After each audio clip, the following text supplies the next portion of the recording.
زرش کیا بات ہے، میں مسلسل دیکھ رہی ہوں، تم بہت پریشان نظر آ رہی ہو۔ Any problem? کیا کسی سے جھگڑا وغیرہ ہو گیا ہے یا کسی سے کچھ کہہ دیا ہے؟ ماما پاپا اپنے روم میں سونے کو جا چکے تھے۔ زرش ٹی وی لگائے بظاہر مصروف تھی، مگر وہ ذہنی طور پر وہاں کہیں بھی نہیں تھی۔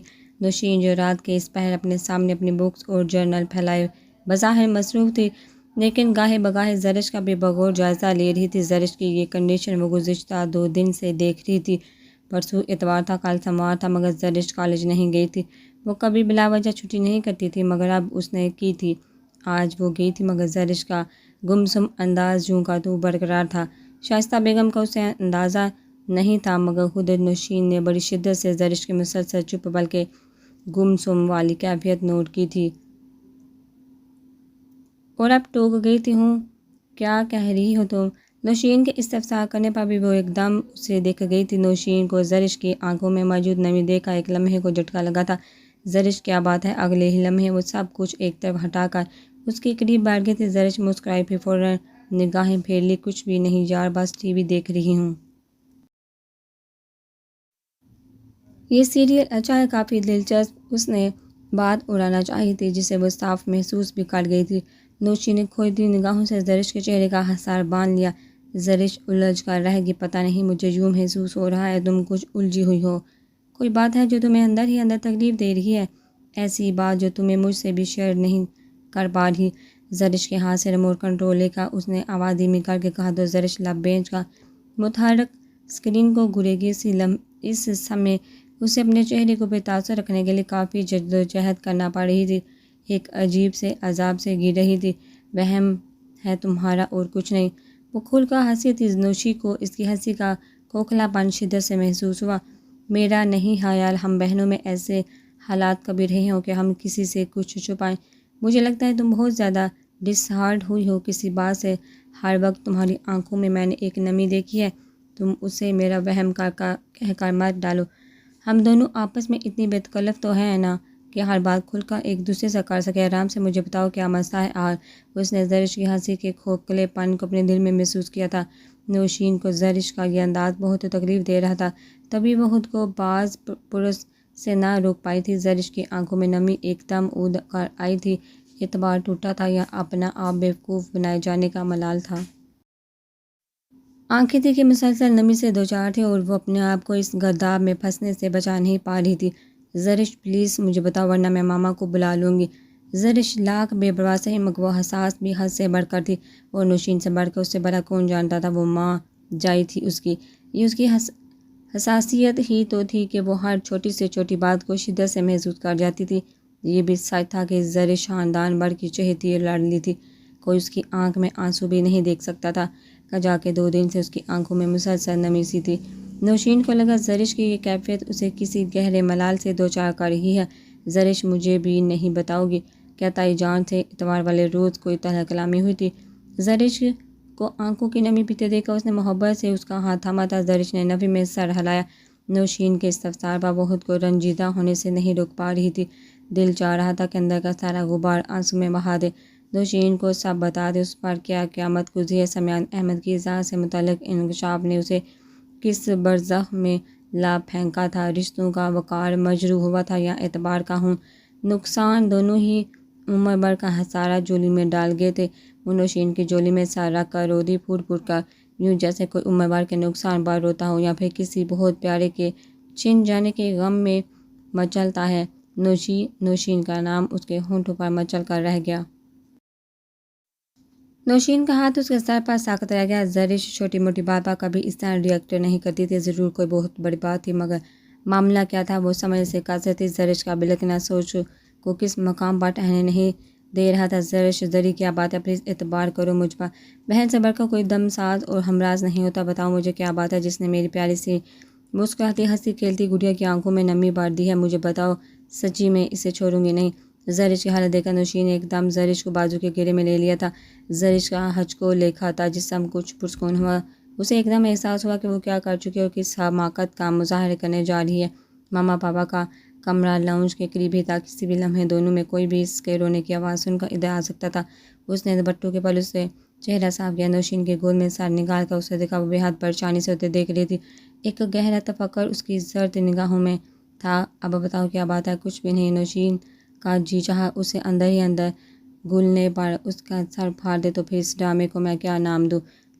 نوشین کی حشمگی انداز پر بھی زرش مہر بالب رہی تھی۔ ٹھیک ہے، تم مجھے نہیں بتانا چاہتی نہ صحیح۔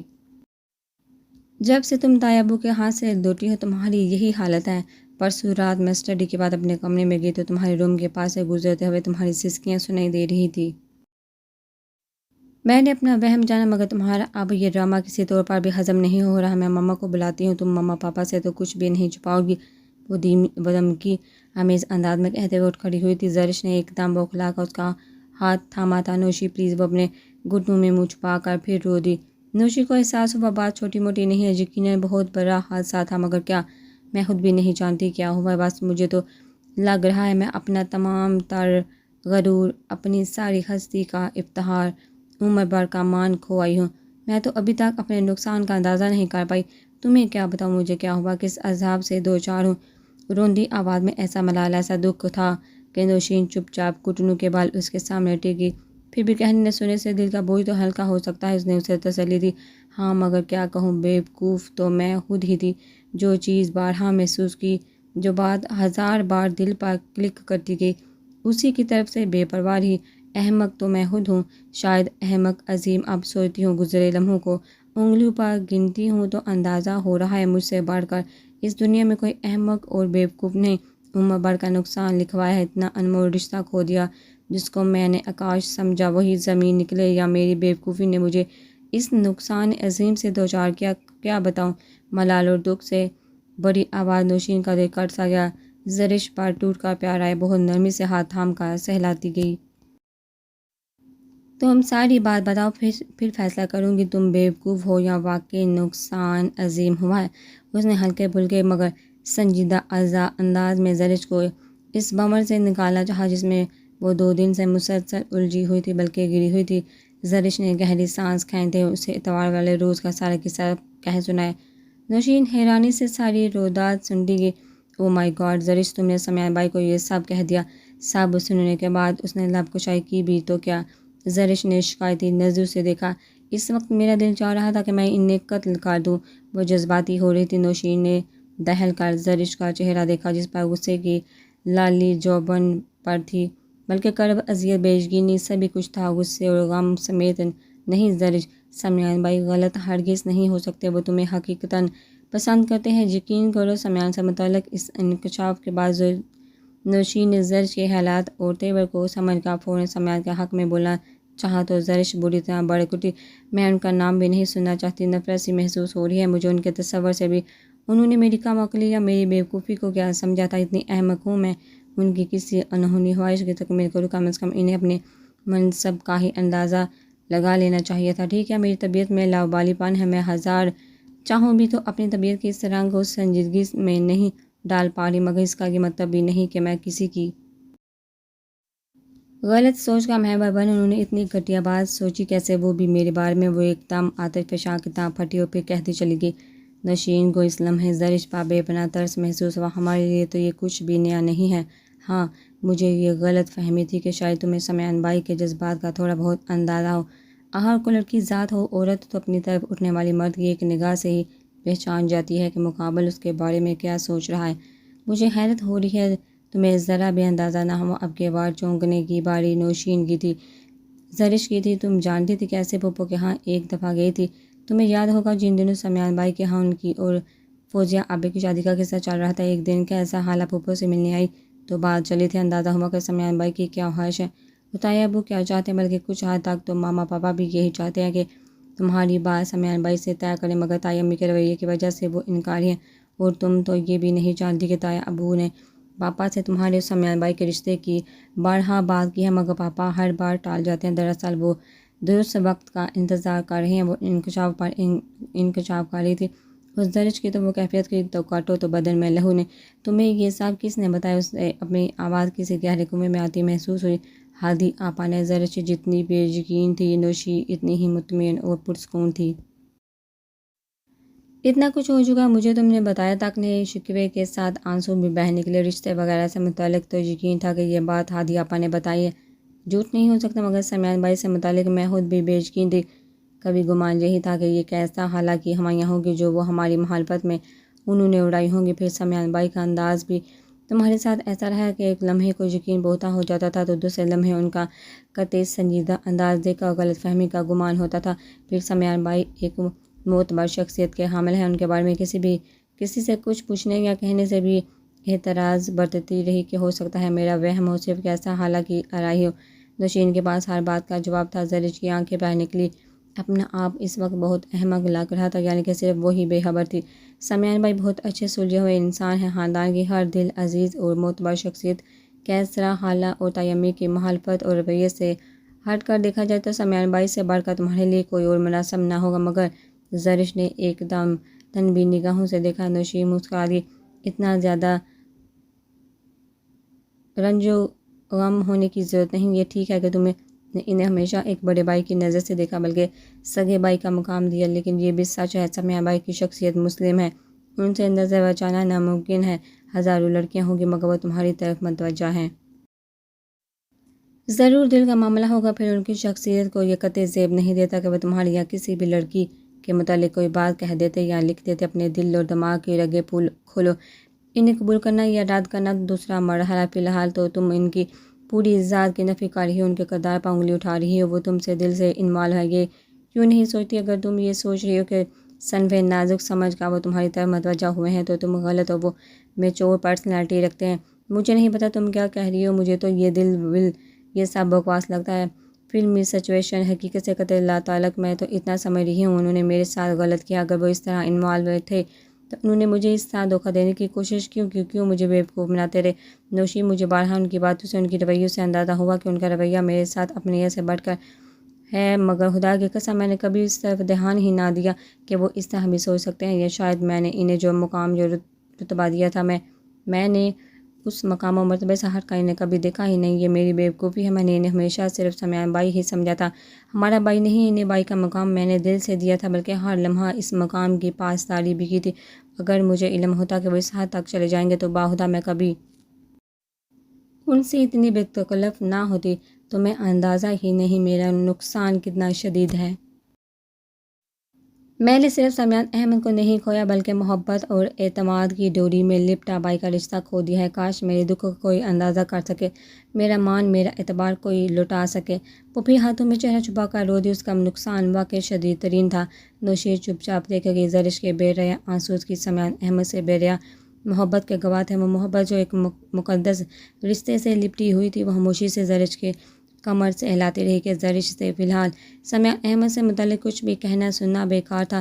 زرش کے بے لچک انداز سے صاف لگ رہا تھا کہ وہ جو ٹھان چکی ہے، جو سوچ چکی ہے، اب اسی سوچ پر کاربند رہے گی اور ہر حال میں رہے گی۔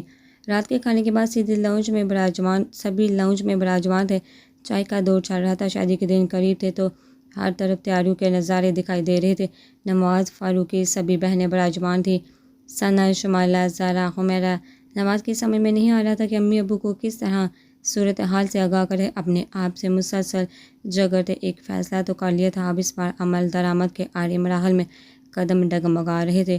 جی چاہ رہا تھا کہ اپنے فیصلے سے ایک دم منکر ہو جائے، شارق زمان کو کہہ دے اپنا بھگتنا خود بھگتے۔ ان بھگتنا میں اس کا قطعی کوئی حصہ نہیں، مگر نوارا فاروق اور آنے والے حالات کا تجزیہ کرتے جب نواز فاروق نے اپنے متوقع رد عمل کا جائزہ لیا تو اسے صرف ایک ہی صورت نظر آ رہی تھی، انکار، صاف انکار، مگر کیسے وہ مسلسل الجھن کا شکار تھے۔ چائے سے فارغ ہونے کے بعد نواز نے بہت آہستگی سے امی ابو کے سامنے ذکر چھیڑ دیا تھا۔ وہ تو یوں ہی متوجہ ہوئے تھے، مگر جب نواز نے شادی سے انکار کا ذکر کیا تو دونوں میاں بیوی ہی نہیں، لاؤنج میں موجود ہر فرد اپنی جگہ ساکت رہ گیا تھا۔ حمیرہ کے ساتھ باقی تینوں بہنیں بھی متوجہ ہوئی تھیں۔ تم ہوش میں تو ہو، جانتے ہو کیا کہہ رہے ہو؟ نواز فاروق کے انکار نے فاروق صاحب کو ایک دم مشتعل کر دیا تھا۔ جی بہت اچھی طرح، اسی سعادت مندانہ دھیمے انداز میں جھکے سر سے گویا تھا وہ ہکا بکا۔ دیکھے گئے ساری بہنیں سب کچھ وہی چھوڑ چھاڑ کر ماں باپ کے گرد جمع ہو گئے تھے۔ نواز، یہ کیسا مذاق ہے؟ رضیہ بیگم تو ابھی تک بے یقین تھے، یہ مذاق نہیں، سچ میں نوارا سے شادی نہیں کر رہا۔ آئی ایم سوری، سر ہنوز جھکا ہوا تھا، دو ٹوک لہجہ تھا جس میں کسی احساس کی کوئی رمق نہ تھی۔ وجہ؟ فاروق صاحب کا غصیلا لہجہ ایک دم اٹھ کر آیا تھا۔ نواز فاروق اسی طرح سر جھکائے خاموش رہا تو فاروق صاحب کا پارا ہائی ہونے لگا۔ رضیہ اسے پوچھا اس بےہودگی کا مقصد کیا ہے؟ اب جب کہ شادی میں 3-4 دن باقی رہ گئے ہیں کیا کہہ رہا ہے؟ یہ نویرہ سے شادی نہیں کر رہا؟ دکھ تھا، سب غم و غصے نے نہ جانے کیا کچھ تھا ان کے لہجے میں۔ نواز فاروق بے تاثر چہرہ سمیت لاؤنج کے قالین کو گو رہے تھے۔ نواز بھائی یہ کیا مذاق ہے؟ بڑی بہن نے فوراً نواز کا کندھا ہلایا تھا۔ میں کہہ چکا ہوں یہ مذاق نہیں ہے، اب لوگ سنجیدگی سے میری بات پر غور کریں، میں کبھی بھی نویرہ سے شادی نہیں کروں گا۔ وجہ اب کی بے یقینہ آواز رضیہ بیگم کی تھی۔ نواز نے سختی سے لب بھینچ لیے۔ جو وجہ وہ اگر یہاں بیان کر دیتا تو سارا خاندان شارک سامان سمیت نویرہ کو سنگسار کر دیتا، اور نویرہ جیسی صاف شفاف لڑکی کی رسوائی اسے کبھی گوارا نہ تھی۔ کیسی خندق تھی جو اس کے آگے کھودی گئی تھی، وہ بساند ہی نہیں دل کی مکین بھی بن گئی تھی، اور جو دل کے مکین ہو انہیں بے آبرو ہوتے کبھی دیکھا نہیں جا سکتا۔ نواز فاروق کو اپنے ضبط پر کنٹرول کرنا مشکل ہونے لگا۔ میں کسی اور سے شادی کرنا چاہتا ہوں، الفاظ تھے کہ بم کیا سبھی اپنی اپنی جگہ ساکت ہے کہ سبھی کے منہ کھلے تھے۔ نواز اور کسی اور سے شادی قطعی جھوٹ تھا، ناقابل یقین کون ہے وہ؟ فاروق صاحب کے لہجے میں سختی تھی۔ نواز خاموش رہا، بے اختیاری میں جو الفاظ منہ سے نکل گئے تھے، اب اپنے الفاظ کو کیسے سنبھالنا تھا۔ حادثہ دقت طلب مرحلہ تھا، گویا جان کنی کے عمل سے گزر رہی تھی۔ اپنے منہ سے نکلے بے اختیاری کے الفاظ اب ساری عمر نبھانے بھی تھے۔ رضیہ پوچھو اسے یہ کس لڑکی سے شادی کرنا چاہتا ہے؟ وہ ایسی کون سی اعلیٰ نسب کی مالک ہے جس کے لیے وہ نویرہ جیسی ہیرا صفت لڑکی کو ٹھکرا رہا ہے؟ پوچھو اسے وہ کون ہے جس کے لیے یہ ہم پر اتنی بڑی قیامت ڈال رہا ہے؟ فاروق صاحب چند لمحے نواز کی طرف سے جواب کے منتظر اسے دیکھتے رہے تھے، مگر دوسری طرف مسلسل خاموشی تھی۔ فاروق صاحب کے لیے ضبط روح پر بوجھ تھا، وہ کیسے اتنی بڑی بات برداشت کر لیتے؟ نواز فاروق ان کا اکلوتا ہی نہیں لاڈلا اور قابل رشک بیٹا تھا، انہیں اس پر ہمیشہ فخر محسوس ہوا تھا۔ انتہائی سلجھا ہوا فرما بردار بیٹا، وہ خدا کا شکر ادا کرتے نہیں تھکتے تھے۔ نواز فاروق نے زندگی کے کس مرحلے میں کبھی ان کے سامنے نہ نہیں کی تھی، کبھی ان سے بحث نہیں کی تھی، ہمیشہ ان سے سر جھکا کر بات کی تھی۔ سر تو ابھی بھی جھکا ہوا تھا، مگر لہجے اور انداز میں جو سرد مہری تھی وہ آج پہلی دفعہ دکھائی دے رہی تھی، گویا نواز قطعی فیصلے کے بعد بغیر نفع نقصان کی پرواہ کے اس کارزار عمل میں کودتا تھا۔ نواز کیوں ہمیں رسوا کرنے کا ارادہ ہے؟ اگر ایسی کوئی بات تھی تو پہلے بتایا ہوتا، تم سے پوچھ کر تمہاری رائے کا مقدم جانتے ہوئے رشتہ طے کیا تھا، ورنہ تم جانتے تھے کہ میری کیا خواہش تھی، مگر میں نے اپنی خواہش کو ٹال کر تمہاری رائے کو اولویت دی تھی۔ اب تم کہہ رہے ہو کہ تم نویرہ سے شادی نہیں کرنا چاہتے، جبکہ شادی میں بھی چند دن باقی ہیں، وہ بچی تو معتوب ٹھہرا دی جائے گی، بے قصور ماری جائے گی، امہ بھر کی ذلت علیحدہ، اسے کس قصور کی سزا دے رہے ہو؟ ہم تو ماں باپ ہیں، بھگت لیں گے، مگر وہ یہاں ہر کوئی بے قصور ہی مارا جاتا ہے۔ میری اپنی بھی کوئی خواہش ہے، ذاتی پسند ناپسند، یہ ضروری نہیں کہ ہر معاملے میں آپ کے سامنے سر جھکاتے زندگی کے اس اہم فیصلے میں بھی وہی روش اختیار کروں۔ میری بھی کچھ ذاتی اٹیچمنٹ ہے، آپ لوگ یہ کیوں نہیں سمجھتے؟ وہ ماں کو اہمیت دینے والا آدمی تھا، مگر اب ماں کی آنکھوں میں آنکھیں ڈال کر کہہ رہا تھا۔ سب حیرت زدہ رہ گئی کہ نواز کا کون سا روپ تھا۔ میں سب سمجھ رہا ہوں، اس خاندان میں برسوں پہلے زمان بائی کے اندر بھی ایسی ہی جوانی کا ابال اٹھا تھا جو اس خاندان کی برسوں کی عزت اور آبرو کو بہا کر لے گیا تھا۔ آج تک اس کا خراج ادا کر رہے ہیں ہم لوگ، پہلے شارک زمان کی صورت میں اور اب ان کی بیٹی شیمانہ کی صورت میں، جیسی عورت کے لیے انہوں نے ماں باپ کے سامنے ٹکر لی تھی، پرکھوں کی عزت کو روندا تھا، اب برسوں بعد یہ بھی وہی کرنا چاہتا ہے۔ غم اور غصے، تحش اور غضب سے کہتے انہوں نے نواز کو گھورا تھا۔ نواز کے اندر سخت تحریک برپا ہوئی تھی، مگر ضبط کمال کا تھا۔ آپ کچھ بھی سمجھے، میں آپ کو اپنے فیصلے سے آگاہ کر چکا ہوں، شادی میں وہیں کروں گا جہاں میری کمٹمنٹ ہے، آپ پر منحصر ہے کہ آپ میرا ساتھ دیتے ہیں یا نہیں۔ رہ گی نویرہ کی بات، وہ اچھی لڑکی ہے، اسے بہت سے رشتے مل جائیں گے، مگر میں نے ایک دفعہ موقع گنوا دیا تو پھر مجھے اپنی پسندیدہ لڑکی نہیں ملے گی۔ ماں باپ کے سامنے جس قدر ادب اور لحاظ کا مظاہرہ کرتا تھا، اسی قدر بے باکی سے اس نے اپنی بات واضح کی تھی۔ فاروق صاحب ایک دفعہ پھر شاک میں رہ گئے۔ کیا واقعی یہ میرا وہی فرما بردار بیٹا ہے؟ وہ سوچنے پر مجبور ہو گئے تھے۔ ہرگز نہیں، یہ کبھی نہیں ہو سکتا، اس گھر میں صرف نویرہ آئے گی۔ انہوں نے سختی سے ٹوک دیا تو نواز فاروق آہستگی سے اٹھ کھڑا ہوا۔ تو ٹھیک ہے، آپ بے شک اس گھر میں نویرہ کیا کسی بھی ایکس وائی کو لاتے رہیں، میں یہاں سے چلا جاؤں گا، پھر جو مرضی کیجیے گا۔ انداز دمکی آمیز تھا۔ رضیہ بیگم ساری لڑکیاں حیرت سے گنگ نواز فاروق کو دیکھ رہی تھی، انتہائی بے لحاظ، بے مروت اور دو ٹوک انداز تھا، جیسے اس کا ان سے کوئی بھی خونی تعلق نہ تھا، صرف ایک لڑکی کے لیے وہ آج اپنے والدین کے سامنے ڈٹ گیا تھا، ان والدین کے سامنے جن کے سامنے وہ ہمیشہ نظریں نیچے رکھے محو کلام رہا تھا۔ تم مجھے دھمکی دے رہے ہو؟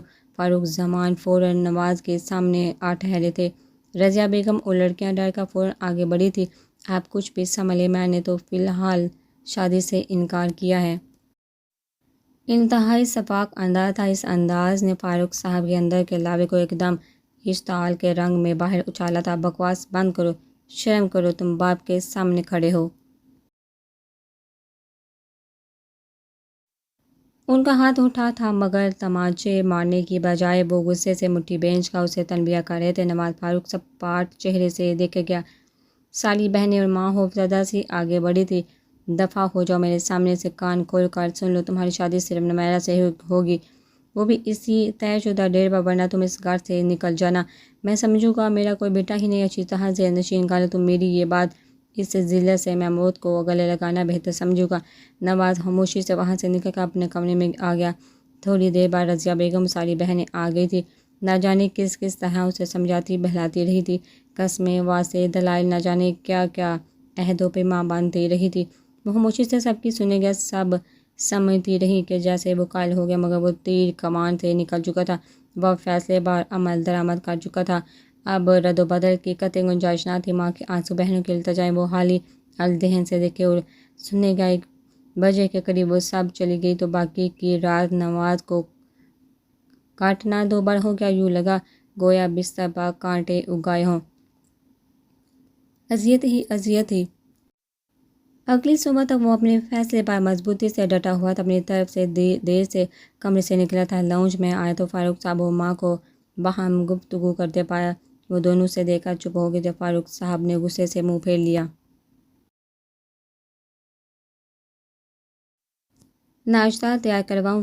پورے گھر میں محسوس کن خاموشی تھی۔ نواز نے نفی میں سر ہلایا، پھر آہستگی سے باپ کے سامنے صوفے پر بیٹھا۔ کتنے پل خاموشی سے سلگ گئے۔ تم نے کیا سوچا ہے؟ میرا خیال ہے تمہارے دماغ کی جو پھرکی گھومی ہے وہ اب واپس اپنی جگہ پر آ چکی ہوگی۔ شادی سے انکار کرنا اتنا آسان نہیں، اور وہ بھی نمیرہ جیسی لڑکی کے ساتھ۔ اس خاموشی کے طویل دورانیے کو آخرکار فاروق صاحب کی بے لچک آواز نے ہی توڑا تھا۔ نواز نے خاموشی سے باپ کو دیکھا۔ میرا فیصلہ ہنوز وہی ہے نواز۔ رضیہ بیگم نے شاک سے دیکھا۔ رات جس طرح انہوں نے اسے سمجھایا بہلایا تھا، ان کو یقین تھا کہ وہ راضی ہو گیا ہوگا، مگر اب پھر وہی ضد۔ رضیہ سے فوراً اس گھر سے چلا جائے، میں اب ایک لمحہ بھی اسے اپنے گھر میں نہیں دیکھ سکتا۔ ایسی ناہنجار ناحلف اولاد کی میرے گھر میں کوئی ضرورت نہیں۔ یہ ہمیں جس ذلت سے دوچار کر رہا ہے وہ ہمارا مقدس ہے۔ میں بھی صبر کے گھونٹ پی لوں گا۔ اللہ نے مجھے کوئی بیٹا دیا ہی نہیں تھا۔ لوگوں کے بیٹے مر جاتے ہیں، میں سمجھوں گا میرا بھی مر گیا۔ اتنے سخت الفاظ، اتنا سخت انداز، رضیہ بیگم تڑپ کر رہ گئی۔ باپ کی گرجدار آواز سن کر نہ جانے کن کونوں قدروں سے ساری بہنیں نکل آئی تھیں۔ خدا کے لیے ٹھنڈے دماغ سے بات کرے، غصہ نقصان دہ ہوتا ہے۔ پیار سے سمجھائیے، جوان اولاد کے سامنے یہ بات کرنے کا کون سا انداز ہے؟ رضیہ بیگم بے چارگی سے کہہ رہی تھی۔ انہوں نے غصے سے نواز فاروق کو دیکھا۔ ایسی اولاد سے ماں باپ ایسے ہی بات کرتے ہیں۔ یہ میرا بیٹا ہے، باپ نہیں کہ آرام سے بات کرو۔ ان کا غصہ کسی طور بھی کم ہونے والا نہ تھا۔ گستاخی معاف ابو جان، اپنی پسند سے شادی کرنا کوئی گناہ نہیں۔ اپنے اسی محسوس دھیمے انداز میں نواز نے لب کشائی کی تھی۔ دیکھ رہی ہو تم کیا کہہ رہا ہے ہم؟ ابھی تم کہہ رہی ہو کہ میں اس کے ساتھ سکون سے بات کروں؟ انہوں نے طیش میں بیوی کو ڈانٹا۔ اسے پہلے ہوش نہیں تھا، پہلے منہ سے پھوٹا ہوتا باپ نکالی ہوتی کہ یہ چاہتا ہے۔ اب جب کہ چند دن باقی ہیں، یہ کیا کہہ رہا ہے؟ شادی نہیں کرنا چاہتا؟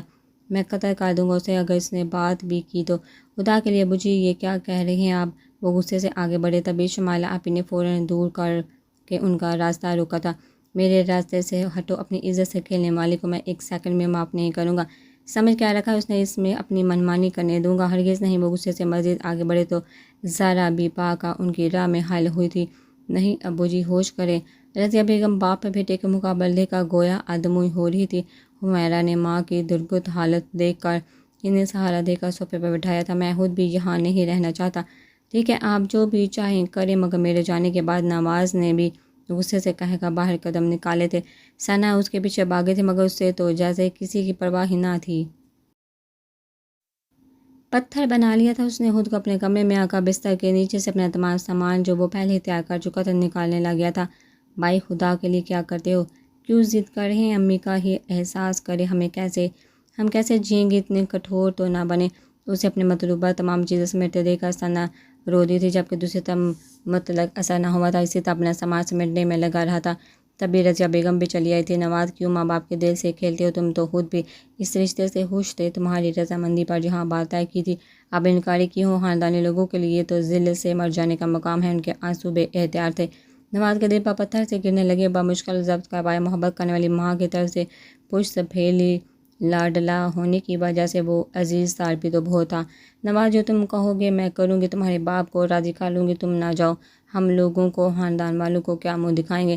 جو نہیں کرو، ہماری محبت کا امتحان نہ لو۔ میں مر جاؤں گی تمہارے بغیر۔ اس کی پشت سے سال ٹکائے وہ شدت سے رو دی۔ نواز کو لگا وہ پل پل پگھل رہا ہے۔ ماں کی محبت اسے مجبور کر رہی ہے، اس کے پاؤں میں بیڑیاں ڈال رہی ہے، مگر نویرہ کو وہ کیسے قبول کر لیتا؟ اس کا ظرف اس درجے کا نہ تھا۔